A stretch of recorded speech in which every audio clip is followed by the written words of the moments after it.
विठ्ठल केशवा, रामकृष्ण हरी विठ्ठल केशवा, रामकृष्ण हरी विठ्ठल केशवा, रामकृष्ण हरी विठ्ठल केशवा, रामकृष्ण हरी विठ्ठल केशवा, रामकृष्ण हरी विठ्ठल केशवा, रामकृष्ण हरी विठ्ठल केशवा, रामकृष्ण हरी विठ्ठल केशवा, रामकृष्ण हरी विठ्ठल केशवा, रामकृष्ण हरी विठ्ठल केशवा, रामकृष्ण हरी विठ्ठल केशवा, रामकृष्ण हरी विठ्ठल केशवा, रामकृष्ण हरी विठ्ठल केशवा, रामकृष्ण हरी विठ्ठल केशवा, रामकृष्ण हरी विठ्ठल केशवा. पुंडलिक वरदा हरी विठ्ठल, श्री ज्ञानदेव तुकाराम.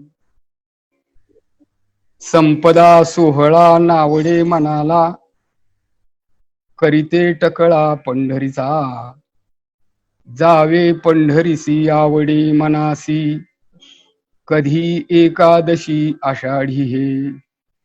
तुका म्हणे ऐसे आर्तजाचे मनी, त्याची चक्रपाणी वाट पाहे, जावे पंढरीसी आवडे मनासी, कधी एकादशी आषाढी हे. आज श्री क्षेत्र देहू या ठिकाणाहून ज्येष्ठ वद्य सप्तमी या दिवशी जगद्गुरु श्री तुकोबरायांचं आषाढीच्या महायात्रेसाठी पंढरीच्या वाटेनं प्रस्थान झालेलं आहे. आणि या निमित्ताने महाराजांनी या अभंगातून जे आपल्या पुढे सांगितलेलं आहे ते थोडक्यात मी सांगतो आहे आपल्या पुढे त्या अभंगाचा थोडक्यात सारांश. संपदा सोहळा नावडे मनाला, करीतो टकळा पंढरीचा. ज्याच्या ठिकाणी ऐश्वर्य, वैभव, मानवी जीवनामध्ये भोगावे लागणारे इतर प्रकारचे जे काही बरे वाईट प्रसंग आहेत, अशा प्रकारचे सोहळे हे ज्याच्या मनाला आवडत नाहीत आणि ज्याच्या ठिकाणी पंढरीचा ध्यास लागलेला आहे, त्याचबरोबर ही आषाढी एकादशी केव्हा येईल अशा प्रकारची उत्कंठा ज्याच्या अंतःकरणामध्ये दाटून आलेली आहे आणि ज्याला पंढरीला जावं असं ज्याच्या मनाला सारखं वाटत आहे, अशा भक्ताकरता महाराज म्हणतात, तुका म्हणे ऐसे आर्तजाचे मनी, त्याची चक्रपाणी वाट पाहे. हा चक्रपाणी नाम पंढरीधीश भगवान श्री पांडुरंग हा सुद्धा त्याचीच वाट पाहत तिथे थांबलेला आहे. अशा देवभक्ताचा अन्योन्य आणखी त्या ठिकाणी येणारा संबंध महाराज या अभंगातून आपल्या पुढे प्रकट करत आहेत. आणि आजच्या दिवशी महाराजांनी त्याच करता प्रस्थान ठेवलेलं आहे. जगद्गुरु तुकोबरायांच्या घराण्यामध्ये पंढरीची वारी आणि श्री विठ्ठलाची उपासना ही वंशपरंपरेने चालत आलेली आहे. महाराजांच्या घराण्यात त्यांचे मूळ पुरुष श्री विश्वंभर बाबा हे पंढरीचे निष्ठावंत वारकरी होते आणि वृद्धावस्थेमध्ये पंढरीला जेव्हा त्यांना येणं शक्य झालं नाही, तेव्हा प्रत्यक्ष भगवान श्री पांडुरंग परमात्मा आणि आईसाहेब रुक्मिणी माता मूर्तिरूपाने देहू क्षेत्राच्या ठिकाणी आंबेयाच्या वनामध्ये प्रगट झाले आणि बाबांनी आपल्या वाड्यामध्ये त्या मूर्तींची प्राणप्रतिष्ठा केली. तात्पर्य असं आहे की महाराजांची अपूर्व निष्ठा अशा प्रकारची आपल्या उपास्य देवतेवर होती. हे महाराजांचे मूळ पुरुष. विश्वंभर बाबांच्या पासून त्यांचे चिरंजीव हरी, हरीचे विठ्ठल, विठ्ठलाचे पदाजी, पदाजीचे शंकर, शंकरची कान्होबा, कान्होबाची बोल्होबा, आणि बोल्लोभांना जी 3 पुत्र होते त्यापैकी एक जगद्गुरु तुकोबाराय होत. थोरले सावजी, मधले श्री तुकोबाराय आणि धाकटे श्री कान्होबाराय अशी ही 3 मुलं बोल्लोबारायांना होती. तुकाराम महाराजांनी आपली वडिलोपार्जित असणारी ही जी सेवेची परंपरा आहे ही तर चालवलीच, पण त्याही पेक्षा मोठ्या अभिमानाने त्यांनी जतन करून ठेवलेली आहे. महाराज म्हणतात की सनकादिक ज्यांचे ध्यान करतात असा असणारा पंढरपूरच्या विटेवर उभा राहिलेला समचरणा अरविंद असणारा तो पांडुरंग परमात्मा हे माझं कुलदैवत आहे. तुका म्हणे जाते सनकादिक ध्यात त्यामुचे कुलदैवत पांडुरंग. अशा प्रकारे माझ्या या उपास्य देवतेचा मी निरंतर अशा प्रकारची आणखी उपासना करीत राहिलेलो आहे. किंबहुना ती माझी मिराजदारी आहे. लौकिक अर्थाने जी मिराजदारी असते ती वेगळ्या प्रकारची असते, पण इथं महाराजांनी सेवेच्या मिराजदारीचा अभिमान बाळगलेला आहे. महाराज म्हणतात देवा ही माझी मिराजदारी काय आजकालची समजू नकोस. माझी वडिलोपार्जित अशा प्रकारच्या तुझ्या सेवेची ही मिराजदारी मी सांभाळलेली आहे, जतन करून ठेवलेली आहे. आणि महाराजांनी खरोखरच ती मोठ्या वैभवाने अशा प्रकारची वृद्धिंगत केलेली आहे. महाराजांचे अनेक अभंग याला प्रमाण आहेत. ही माझी मिरासी ठाव तुझी पायापासी याचा धरीन अभिमान करीन आपुले जतन. अशा प्रकारे महाराजांनी ही परंपरा ही मिराजदारी जतन करून ठेवलेली आहे. आणि या पद्धतीनं महाराज ही आपल्या घराण्याची ही परंपरा अखंडपणाने अव्याहत चालवत राहिलेली आहेत. अशा प्रकारचा हा सेवेचा अभिमान महाराजांनी बाळगलेला आहे.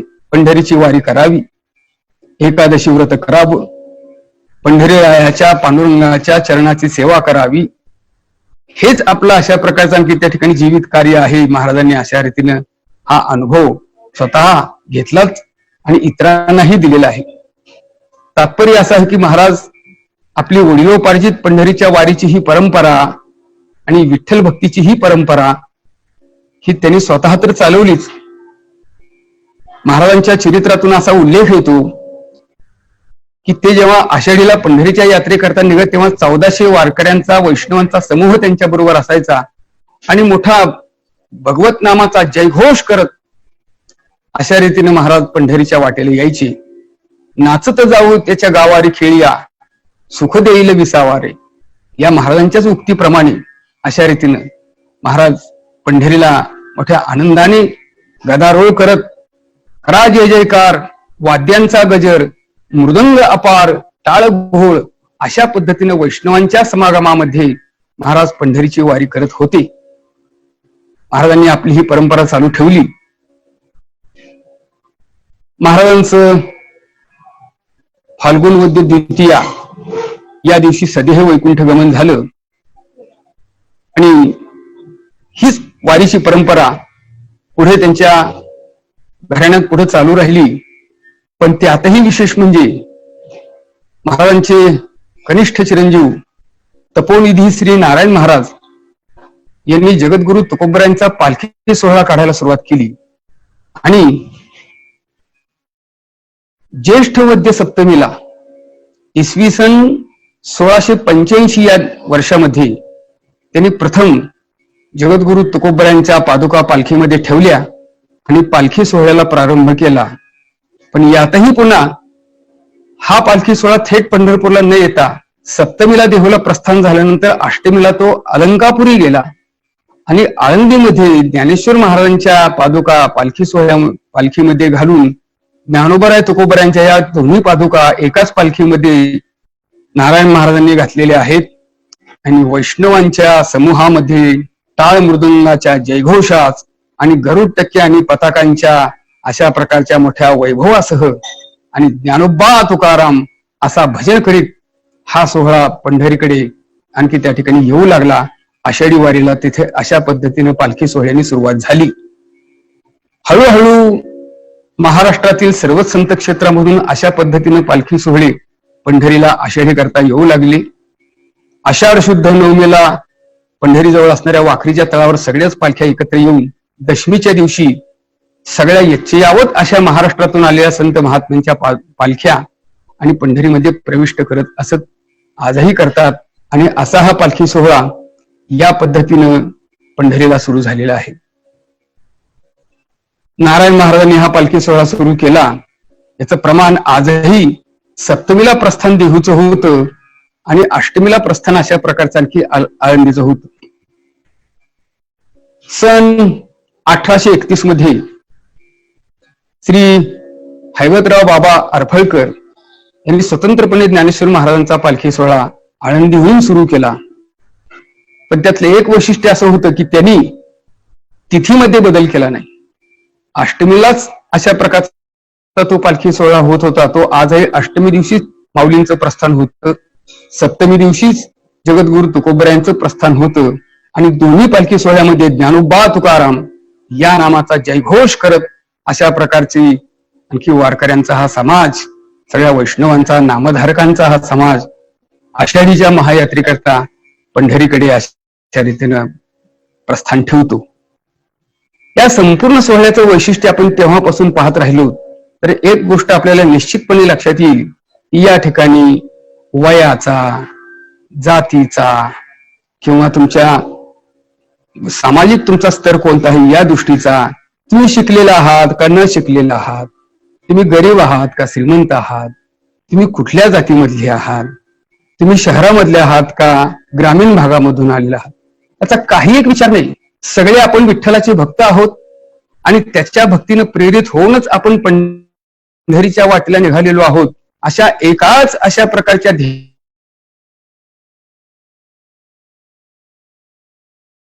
करीत आपली बाकीची सगळ्या उपाध्या विसरून जातात आणि प्रत्येक जण एक दुसऱ्यामध्ये अशा रीतीनं त्याचंच रूप पाहत राहतो. पंढरपूरला तर असं म्हटलं जातं की पंढरीसी कोणा नाही अभिमान, पाया पडे जन एकमेक. अशा रीतीने सगळे एकमेकांच्या चरणाला लागतात. चंद्रभागेमध्ये स्नान करत असताना एकमेकाला आंघोळ घालतात. आपण ज्याला आंघोळ घालतो आहे तो कुठून आला, तो कोण आहे, तो काय करतो, याचा काही एक विचार नाही. सगळे विठ्ठल रूप आहे. पाहे तिकडे बाप माय अशी त्यांची अशा प्रकारची अवस्था झालेली असते. हा भक्तीचा सोहळा अशा या आषाढीच्या महायात्रेमध्ये सर्व संतांची मांदियाळी पंढरी क्षेत्रामध्ये एकत्र येते आणि असा हा भक्तीचा महापूर या विठुरायाच्या नगरीमध्ये ओसंडून वाहू लागतो. त्यामध्ये कोणत्याही प्रकारचा आणखी त्या ठिकाणी भेद न करता अभेद स्थितीमध्ये अशा रीतीने अद्वैत स्थितीमध्ये केवळ भगवून नामाचा जय जयकार करत हे वारकरी पंढरीमध्ये येतात आणि हा सोहळा या ठिकाणी पौर्णिमेच्या काल्यापर्यंत राहतो. हे वैशिष्ट्य जगाच्या पाठीवर अशा प्रकारचं अद्भुत दृश्य आपल्याला कुठेही पाहायला मिळणार नाही. लोक कुठून कुठून येतात, कशा स्थितीत येतात, काय करतात, पण आपलं सगळं विसरून जातात. आपलं ऐहिक अशा प्रकारच्या ज्या सुखदुःखाच्या गोष्टी आहेत त्या सगळ्या बाजूला त्यांनी ठेवलेल्या असतात. अहो इतकंच नव्हे, सकाळी घरातून भाज्या आणण्याकरता सुद्धा ज्याला वाहन घेऊन जावं लागतं असा एखादा व्याधीग्रस्त मनुष्य जेव्हा या पालखी सोहळ्यामध्ये येतो तेव्हा रोज 20-20 किलोमीटरची चाल तो स्वतः पायी चालून करतो. तो 20-20 किलोमीटर स्वतः पायी चालतो, मिळेल ते खातो, जमेल तिथं थांबतो, असेल त्या स्थितीमध्ये अशा प्रकारच्या त्या जागेवर तो विश्रांती घेतो. पुढचा दरकोस दर मदल मुक्काम करत तो पंढरीकडे अशा प्रकारचा निघत राहतो. हा केवढा चमत्कार आहे. आजच्याही विज्ञान युगामध्ये अद्भुत वाटणारी ही गोष्ट पण ही सत्य आहे. अशा प्रकारे मग या अनेक गोष्टीतून आपण पाहतो त्यातले वैयक्तिक हेवे दावे नाहीत, मीतूपणाची भावना नाही, कोण कुठला आहे याचा विचार नाही. अशा रीतीने याचं कारण असं आहे की या भागवत धर्माचा पायाच महावैष्णव श्री ज्ञानेश्वर महाराजांनी घातलेला आहे. ज्ञानदेवे रचिला पाया, आणि हा पाया रचत असताना ज्ञानेश्वर महाराजांनी सगळ्या वैष्णवांची मांदियाळी मिळवलेली आहे की ज्याच्यामध्ये सगळे आहेत, कोण नाही असा नाहीच, सगळे आहेत. या मांदियाळीमध्ये गोरोबा काका आहेत, या मांदियाळीमध्ये चोखोबराय आहेत, या मांदियाळीमध्ये नरहरी महाराज आहेत, या मांदियाळीमध्ये सावता महाराज आहेत, या मांदियाळीमध्ये ही चारही भावंड तर आहेतच आहेत.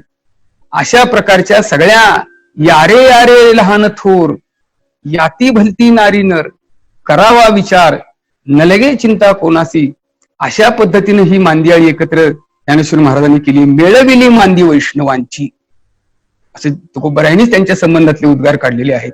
तात्पर्य असं आहे की असा जो भक्कम पाया या भागवत धर्माचा 700 वर्षापूर्वी ज्ञानेश्वर महाराजांनी जो रचलेला आहे, त्याचं प्रत्यंतर आजच्याही 21व्या युगात आपल्याला आणखी त्या ठिकाणी पाहायला मिळतं. आणि भारतातलेच नव्हे तर परदेशातील लोक सुद्धा हे अद्भुत अशा प्रकारचं दृश्य पाहून थक्क होतात. खास याच्याकरता अभ्यास करण्याकरता लोक परदेशातून याबद्दल या ठिकाणी येतात, पाहतात, चिकित्सा करतात. आणि कसं शक्य आहे हे याची देही याची डोळा ते अनुभवतात. असा हा अद्भुत सोहळा आहे महाराज. हा संतांचा मोठा महिमा आहे. आणि दुसरी गोष्ट अशी की पंढरी असं एकमात्र ठिकाण आहे की ज्या ठिकाणी देवभक्ताचा हा सोहळा आहे. या पंढरी क्षेत्रामध्ये संत जसे एकत्र येतात, इथं संत अशा रीतीने संतांची मांदियाळी जमते, तसंच या ठिकाणी विटेवर उभा राहिलेला देव सुद्धा तो त्यांचीच वाट पाहत असतो.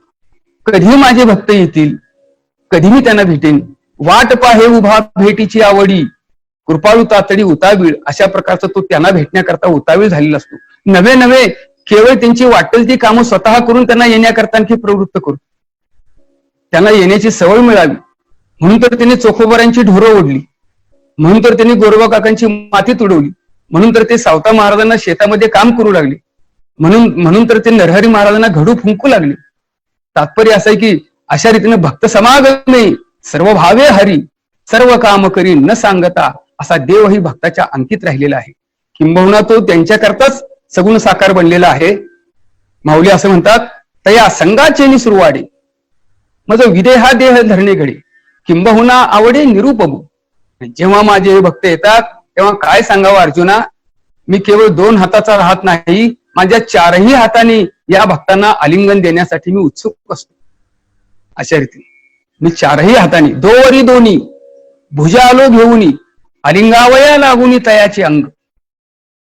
माऊली म्हणतात, संत भेटती आजी मज ते नेहमी झालो चतुर्भुज, दोन्ही भुजा स्थूल सहज दोन्ही सूक्ष्म वाढल्या. अशा पद्धतीने या पंढरी क्षेत्रामध्ये देवभक्ताचा अपूर्व संगम, हा अपूर्व भक्तिरसाचा आनंद हा ज्याने घेतला नसेल तो करंटाच म्हटला पाहिजे.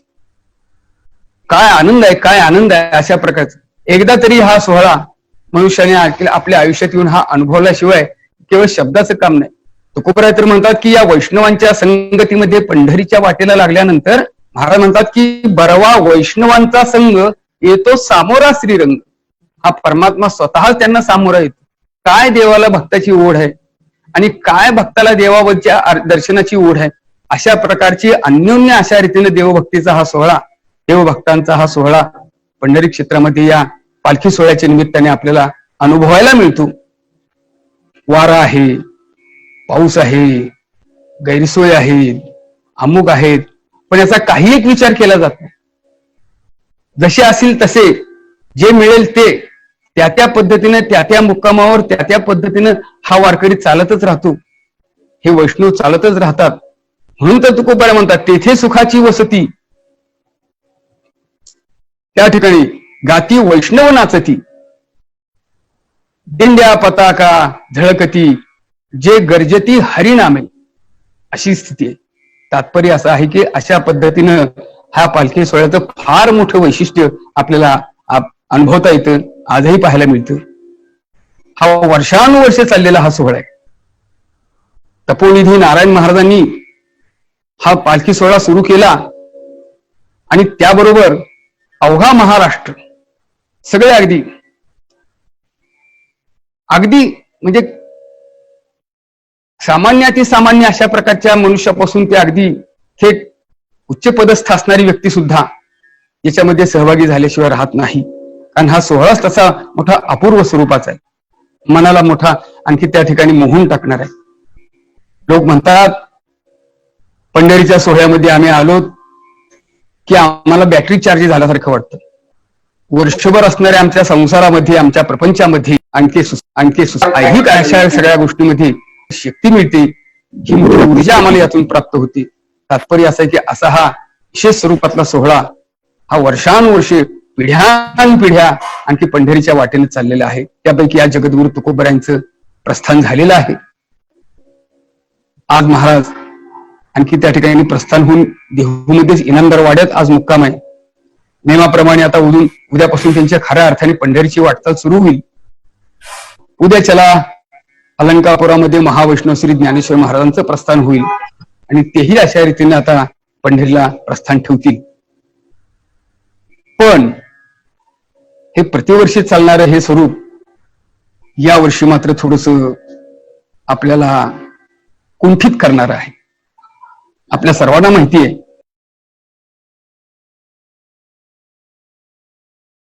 नव्हे, भारतातच नव्हे तर संपूर्ण जगामध्ये केवढ्या मोठ्या प्रमाणावर आणखी वाढलेला आहे आणि किती जीवित आणि होती आहे, किती त्याने बाधित झालेली आहेत याची रोजच्या रोज आपल्याला अशा प्रकारची आकडेवारी पाहायला मिळते. आणि या पार्श्वभूमीवर या वर्षीचा आषाढी यात्रा आणि या वर्षीचा पालखी सोहळा आपल्याला अशा पद्धतीनं आणखी त्या ठिकाणी पार पाडायचा आहे. असू द्या, पण आम्ही वारकरी आहोत, आम्ही वैष्णव आहोत. आम्ही कास घालून बळकट झालो कळी काळावर नीट अशा प्रकारचे आम्ही काळाच्याही माथ्यावर पाय देणारे आम्ही नामधारक वैष्णव आहोत. तिथं कोरोना सारख्याची आम्हाला काय तमाय हो. अशा पद्धतीने आम्ही मोठे शूर आहोत, आम्ही योद्धे आहोत. कारण महाराजांनी वैष्णवांना योद्धे म्हटलेलं आहे, ज्ञानेश्वर महाराजांनी तर त्यांना योद्धे म्हटलेलं आहे. अशा रीतीने शंखचक्रांचे शृंगार अतिबळ वैराग्याची थोर असं महावैष्णव ज्ञानेश्वर महाराज म्हणतात.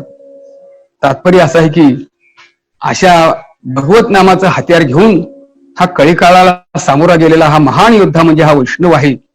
पण आत्ताच्या स्थितीमध्ये मात्र जरा थोडासा हा कुंठित करणारा विचार आहे. लौकिक दृष्टीने पाहायला गेलो तर हा सोहळा आपल्याला आता परंपरेप्रमाणे प्रतिवर्षाप्रमाणे या पद्धतीने करता येणं कठीण झालेलं आहे आणि ते साहजिक आहे. साहजिक आहे. किंबहुना या वर्षी आपण जर व्यवस्थित राहिलो तर पुढच्या वर्षी याच्याही पेक्षा कितीतरी पट्टीनं उत्तम अशा प्रकारचा सोहळा आपण या कोरोनाचा आणखी संसर्ग संपल्यानंतर काढू शकतो. पण त्याच्याकरता आपण राहिलं पाहिजे ना, आपण पाहिजेत ना. तेव्हा या वर्षीच्या या सोहळ्यामध्ये आपण शरीराने नाही पण आपण मनाने त्याच्यामध्ये सहभागी झालेलो आहोत.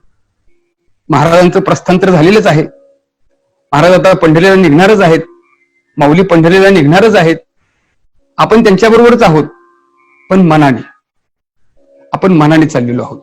आपण आता मनाने ठरवायचं आहे आणि आपल्या मनश्चक्षु पुढे असा हा सोहळा आपण पार पाडायचा आहे. म्हणजे रोजच्या मुक्कामामध्ये आपण आज पुण्यात आलो, आज आपण तिथून पुढे अशा प्रकारे आपल्या मनश्चक्षु पुढे पुढच्या मुक्कामावर गेलो. आपण लोणी कणकडे गेलो, आपण दिवे घाटाकडे गेलो. अशा रीतीने ती मनाने कल्पना करत करत आपण या सोहळ्यातली वाटचाल करायची आहे आणि मनानेच आपण पंढरीमध्ये प्रवेश करायचा आहे आणि मनानेच आपल्या मनश्चक्षुनेच आपण पंढरीची वारी पार पाडायची आहे. आपण चंद्रभागेचं स्नान करायचं आहे, आपण एकादशीची नगर प्रदक्षिणा करायची आहे, आपण कळसाचं दर्शन घ्यायचं आहे. तुका म्हणे मोक्ष देखील या कळस तात्काळ हा नाश अहंकाराचा. अशा रीतीने आपण हरिकथा हरिकीर्तन तिथे करायचं आहे. या सगळ्या गोष्टी आपल्याला करायच्या आहेत, पण ते एका वेगळ्या स्वरूपातून करायचे आहेत. वेगळ्या स्वरूपातून याचा अर्थ की आपण प्रत्यक्ष शरीराने न जाता मनाने याच्यामध्ये आपल्याला सहभागी व्हायचे. आणि मला असं वाटतं मनाचा आत्यंतिक वेध जर त्या ठिकाणी लागला असेल तर निश्चितपणे आपण त्या यात्रेमधून बाजूला आहोत, सोहळ्यापासून बाजूला पडलेलो आहोत असं आपल्याला वाटणारच नाही. तुम्हाला आणखी सांगू का मी, भगवान श्रीकृष्णाने अर्जुनाला आपलं विश्वरूप दाखवलं. प्रथम तर ते अर्जुनाला दिसलंच नाही, पण नंतर अर्जुनाला भगवंतानी दिव्य दृष्टी दिली आणि दिव्य दृष्टी दिल्यानंतर अर्जुनाला भगवंताचं हे विश्वरूप पाहायला मिळालं. तसं आपल्याला भगवान श्री पांडुरंग परमात्म्याने आता आपल्याला दिव्य दृष्टी दिलेली आहे आणि या दिव्य दृष्टीने आपल्या मनश्चक्षुने आपण अशा प्रकारचा हा सोहळा आता अनुभवायचा आहे. या सोहळ्यामध्ये आपल्याला सहभागी व्हायचं आहे आणि या सोहळ्यामध्ये सहभागी होऊन आपल्याला पंढरीची ही आषाढीची यात्रा या पद्धतीने आपल्याला पार पाडायची आहे. फार मोठं अशा प्रकारचा की विशेष गोष्ट आपल्याला करायची. थोडासा विचार आपण असाही करायचा आहे की हा काय विठ्ठेवर तर आहेच, तो सगळीकडे व्यापून राहिलेला आहे. विठ्ठल विस्ताराला जनी सप्तही पाताळे भरोनी, विठ्ठल व्यापक त्रिभुवनी, विठ्ठल मुनी मानसी, असं जगद्गुरु तुकोबरायच म्हणतात. तेव्हा आपण अशा प्रकारचं आपण त्याची ही व्यापकता ध्यानी घेऊन त्याला व्यापकपणानेच आपण अशा प्रकारचं त्याचं आणखी त्या ठिकाणी दर्शन घ्यायचं आहे. त्याच पद्धतीने आपण त्याच्या सोहळ्यामध्ये आपल्याला सहभागी व्हायचं आहे. आणि ज्ञानोबराय तुकोबरायांच्या या सोहळ्याबरोबरच महाराष्ट्रातील इतरही प्रमुख अशा प्रकारचे संत महात्मे पंढरीमध्ये येतात. त्यांच्याबरोबरच आपणही पंढरी अशा रीतीने यात्रा आपल्याला संपूर्ण यथास्थित पार पाडायची आहे. हा थोडासा या वर्षाचा मोठा एक विलक्षण भाग म्हणता येईल की जो संपूर्ण पालखी सोहळ्याची इतिहासामध्ये अशी स्थिती कधी आलेली नव्हती.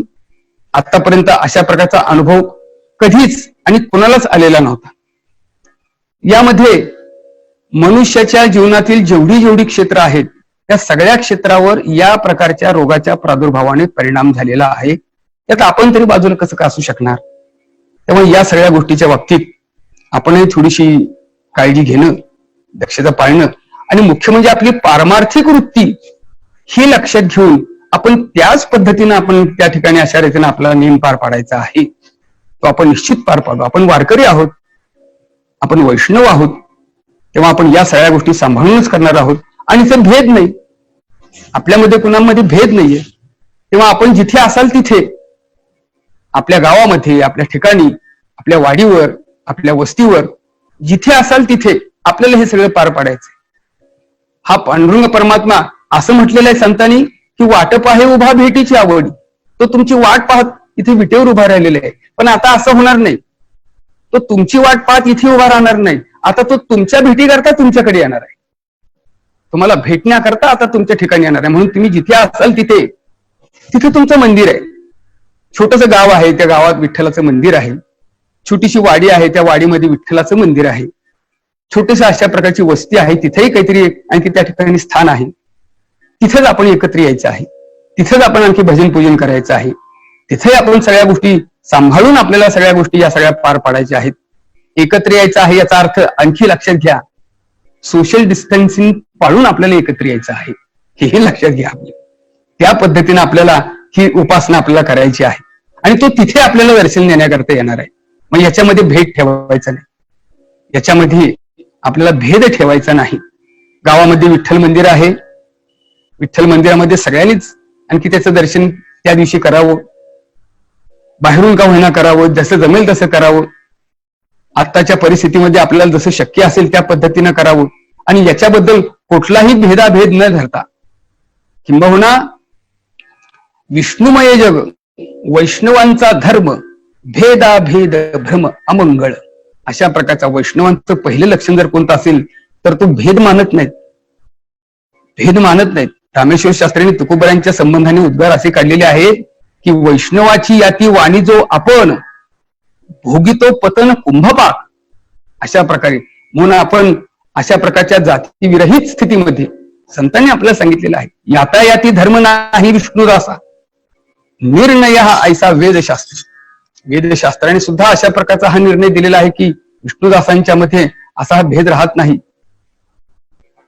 पण दुर्दैवाने असं पाहायला मिळतं की काही गावामध्ये अजूनही अशा प्रकारचा की त्या ठिकाणी बहुतेक नाहीच आहे कुठं, पण जिथे कुठे असतील तिथं असा आपण भेद पाळायचा नाही. आपण सगळे एक आहोत. आपण सगळे एकाच अशा प्रकारचे की त्याची लेकरं आहोत. तो आपल्या सगळ्यांचा सांभाळ करणार आहे, तो आपल्या सगळ्यांना जवळ करणार आहे. अशा दृढ भावनेनं आपण सगळ्यांनी एकत्र यायचे. आणि केवळ हे उपासनेपुरतं नाही, आपले दैनंदिन व्यवहार असो, आपलं नित्यकर्म असो, आपलं नैमित्तिक कर्म असो, आपल्या इतर कुठले समारंभ असो. आता कोरोनाचा हा प्रादुर्भाव आहे हे सोडून द्या, पण एरवी जेव्हा आपण आपले सण उत्सव साजरे करतो, समारंभ साजरे करतो, त्यामध्ये सगळ्यांनी एकमेकांच्या मध्ये सहभागी होऊन हा आनंद अशा प्रकारचा सोहळा केला पाहिजे. हे वैष्णवांचं खरं लक्षण आहे. आपण वारकरी आहोत ना, आपण वैष्णव आहोत ना, मग ही गोष्ट आपण प्रथम लक्षात घेतली पाहिजे. आणि हे खरंय, वारकरी हे मानत नाही, हे त्यांना मान्य नाही. अहो सगळे सारखेच आहे तिथे त्याच्या दबात, सगळे एका प्रेमाने यारे नाचो अवघे जण, अशा प्रकारचे आपण सगळे एकाच ठिकाणी यायचं आहे. एकाच ठिकाणी तुम्ही आम्ही खेळी मेळी गदारोळी आनंदी, या पद्धतीने आपल्याला आणखी वाटचाल करायची आहे. तेव्हा हा भेद आपण संपुष्टात आणलाच पाहिजे. साधू संतांनी आपल्याला हे सांगून ठेवलेलं आहे. 700 वर्षापूर्वी जी ज्ञानेश्वर महाराजांनी गोष्ट सांगितली, 400 वर्षापूर्वी तुकोबारायांनी जी गोष्ट सांगितलेली आहे, ती आजही अशा प्रकारची आणखी त्या ठिकाणी आपल्याला आणखी अवलंबायची आहे, ती आचरणात आणायची आहे. आणि अशा या भेदरहित स्थितीमध्ये केवळ पारमार्थिकच नाही तर आपलं व्यावहारिक आणि ऐहिक जीवन सुद्धा अशा प्रकारच्या एकमेकांच्या जवळ जाऊन एकमेकांच्या दुःखामध्ये सहभागी होऊन सामाजिक समरसता, त्यातून मला सामाजिक समरसतेपेक्षाही सामाजिक एकरसता असं म्हणणं जास्त आवडेल. कारण समरसतेमध्ये सम शब्द आहे आणि मग समच्या सापेक्ष विषम शब्द येतो, पण एकरसतेमध्ये तो भेदच नाही. एकरस अखंड रस अशा प्रकारचा ज्याच्यामध्ये आहे, एकरसता ज्याच्यामध्ये आहे, अशा प्रकारच्या एकरस एकजिनसी समाज आपल्यामध्ये असला पाहिजे, आपण ठेवला पाहिजे. मग तिथं नर नारी वाळे अवघा नारायण ऐसे माझी मन करे देवा, असंही महाराजांनी पुष्कळ सांगितलं. अहो किती प्रमाण आहेत महाराजांची, संतांची किती प्रमाण आहेत या बाबतीतली. आपण त्याचं चिंतन मनन करूया, आपण ते लक्षात घेऊया. तात्पर्य असं आहे की असा हा सोहळा हे त्याचंच प्रतीक आहे. हा जो सोहळा आहे हा सोहळा म्हणजे त्याचं प्रतीकच आहे. तेव्हा असा हा सोहळा यावर्षी अशा स्थितीमध्ये येत आहे, पण काही नाही, आम्ही आहोत, आम्ही त्याच्या नामामध्ये रंगून जाणारच आहोत. आम्ही त्याच्या नामाने अशा प्रकारचा आणखी त्या ठिकाणी पंढरी पाहणारच आहोत, पंढरी दर्शन करणारच आहोत, त्याचं नामचिंतन करणारच आहोत. अशा रीतीने म्हणून तर महाराजांनी म्हटलं की अशा पद्धतीने ज्याला ध्यास लागलेला आहे, ज्याला तळमळ ज्याच्या ठिकाणी निर्माण झालेली आहे, त्याच्या संबंधातून महाराज उद्गार करतात. तुका म्हणे ऐसे आर्त ज्याचे मनी त्याची चक्रपाणी वाटप आहे. अहो तो त्याच्याकरता त्यांची तो वाट पाहतो, त्यांच्याकरता तो अशा प्रकारचा त्या ठिकाणी एकत्र आलेला आहे. असो, यावर्षी आपण असा हा सोहळा या पद्धतीने साजरा करूया. तो आपली भक्ती आणखी त्या ठिकाणी स्वीकारल्याशिवाय राहणार नाही. हा भक्तिप्रेम, हा खरा आनंद आपल्याला याही स्थितीमध्ये एका वेगळ्या भूमिकेतून आणि एका वेगळ्या स्थितीतून आपल्याला अनुभवायचा आहे. निश्चित आपल्याला तितकाच आनंद येईल की जितका आनंद आतापर्यंत आपण घेत आलेलो आहोत. तुम्ही आपलं मन त्याच्याशी एकाग्र करा, तुम्ही आपलं मन सर्वांशी एकाग्र करा. मी तूपणाचा भेद जाऊ दे द्या, अशा रीतीने मी तूपणा जाऊ दे दुरी, एकची घोंगडी पांघरू हरी, असं जे ज्ञानोबराय म्हणतात, त्याला अनुसरून आपण सर्वांनी अशा प्रकारची ही वाटचाल अव्याहत चालू ठेवूया. कोरोना काय हो, आज आहे उद्या नाही, पण आपल्याला हे अखंड अशा प्रकारचा आणखी त्या ठिकाणी चालवायचंय. हा ओघ आहे, हा ओघ आहे, हा न संपणारा, अखंड चालणारा, अव्याहत अशा प्रकारचा चालणारा हा ओघ आहे. तेव्हा एवढ्या क्षुल्लक अशा प्रकारच्या गोष्टींना आपण खचून जाता कामा नये, डगमगून जाता कामा नये. किंबहुना संतांच्याच अक्षरातून आपण प्रेरणा घेऊन आपण पुन्हा अशा प्रकारच्या मोठ्या आनंदाने, उत्साहाने, उल्हासाने त्या भक्तिप्रेम रसाचा आनंद आपणही भोगायचा आहे, सगळ्यांना द्यायचा आहे. हा प्रेमरस आपण सगळ्या जगताला वाटायचा आहे. प्रेम वाटितो अनेका, अशा प्रकारचे सगळ्यांना आपल्याला द्यायचं आहे.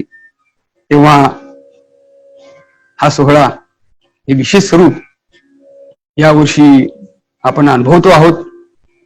आणि मला वाटतं त्याच्यामध्ये आपण या गोष्टीचे साक्षीदार आहोत.